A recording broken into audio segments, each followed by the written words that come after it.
kim bu yo'lni biladigan bo'lsa, izohlarda yozib qoldiringlar. Sababi mutasaddi tashkilotga kelib, bu yo'ldagi noto'g'ri qo'yilgan belgilarni to'g'irlashi kerak bo'ladi. E'tibor beramiz.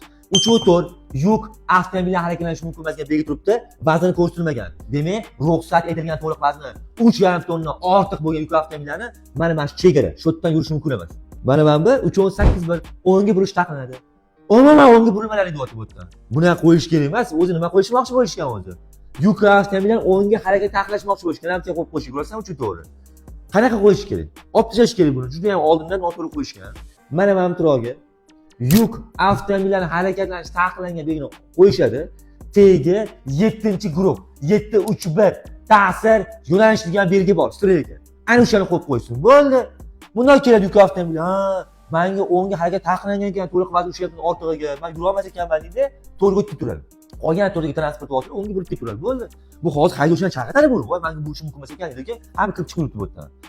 Iltimos shu narsaga e'tibor berib qo'yinglar, yo'llarni belgilarni to'g'ri o'rnatinglar. Videolarimiz manfaatli bo'lgan bo'lsa, like bosib qo'yishingiz chiqmasin.